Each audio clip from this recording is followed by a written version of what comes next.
Hey there. Today, we're jumping into a topic that is, no joke, the absolute foundation for any smart business plan: mastering cost behavior. And why should you care? Well, because understanding how your costs actually work isn't just for accountants. It's how you get a crystal ball to predict your own financial future.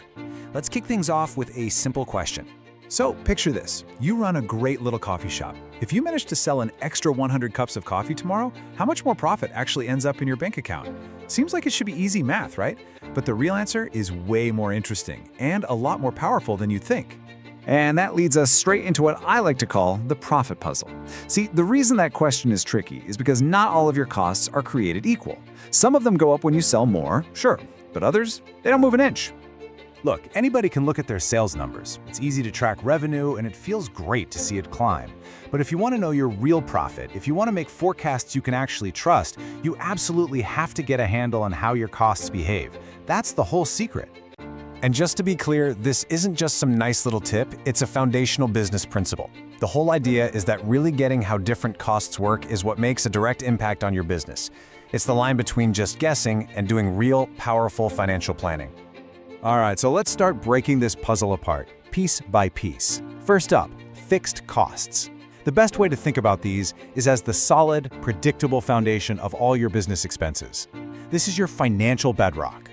So a fixed cost is just an expense that stays the same no matter what. It doesn't care if you're having a huge record-breaking month or if it's a super slow Tuesday. That bill is showing up and it's always for the same amount. So back in our coffee shop, this is stuff like your monthly rent, right? Your landlord isn't going to charge you more just because you sold a bunch of extra lattes. It's also that flat salary you pay your barista every month, or your annual insurance payment. These costs are basically locked in. And this sentence just nails the concept perfectly. Whether you sell 10 coffees all day or 10,000, that rent check you write is for the exact same amount. That right there is the essence of a fixed cost. Okay, now let's swing to the complete opposite end of the spectrum and talk about variable costs. If fixed costs are that solid foundation, then these are the movers. They're the dynamic parts of your business that go up and down right along with your sales. Simply put, a variable cost is any expense that changes in direct proportion to how much you're selling. The more you sell, the higher your total variable costs get. They're tied directly to every single item that goes out the door. For our coffee shop, these are the no-brainers. For every single coffee you sell, you use up some coffee beans, a splash of milk, one paper cup, and one lid. Sell one more coffee, and your costs instantly go up by the price of exactly those things. And this chart shows it all.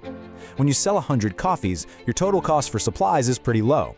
But as you sell more and more, you can see that total cost climbs right up in perfect lockstep. More sales means higher total variable costs. It's that simple. Okay, let's pause here, because this slide is really important. With fixed costs, the total bill for, say, rent is always the same. But here's the cool part. The more coffee you sell, the less that rent costs per cup, because you're spreading it out. With variable costs, it's the exact opposite. The total cost goes up with sales, but the cost per cup, for the beans, the milk, the cup itself, that always stays the same. Of course, in the real world, not every cost fits neatly into one of those two boxes. And that's where we run into our third type, mixed costs. You can think of these as the tricky hybrids that are a little bit of both. A mixed cost is pretty much what it sounds like. It's got a fixed, flat rate part and then a variable part that changes based on how much you use something. They can seem a little confusing at first, but trust me, they are everywhere once you start looking. For our shop, the perfect example is the monthly power bill, or maybe the cost for a delivery van, where you might pay a flat lease fee plus an extra cost for every mile you drive. Let's really dig into that electricity bill to see how it works. So here's the breakdown. Your utility bill probably has a fixed base fee, let's say $50 a month, just for being connected to the power grid. That's your fixed part. Then on top of that, there's a variable cost, say 10 cents for every kilowatt hour of electricity you actually use to power that big espresso machine. So you've got the fixed part plus the variable part, and that gives you a mixed cost. Okay, so we've identified fixed, variable, and mixed costs. But so what? Why does this even matter? Well, this last section is where we get the payoff. This is where it all clicks into place. This right here is the why. This is the whole reason we did all that work. Because once you separate your costs into these clean categories, you can stop guessing about your business's future and start building incredibly powerful and accurate financial models. We can finally answer that question from the beginning. So just look at this forecast. If we only sell 100 coffees, our revenue doesn't even cover our costs. After we pay for the coffee beans and milk, we're still deep in the red because of those big fixed costs. But now, watch what happens when we sell 500 coffees. Our revenue shoots up, our variable costs go up right alongside it, but our fixed costs, they stay put at $1,000. And the result?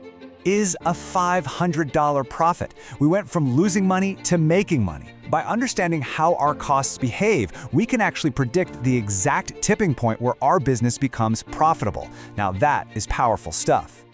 So really, the big takeaway here is this. Sorting your costs isn't just some boring accounting task. It's how you take control. It's how you transform all the uncertainty of the future into a predictable, repeatable model for success. And that brings us to a final question, just for you. Think about your own job, or maybe a side hustle you have, or even just your personal monthly budget.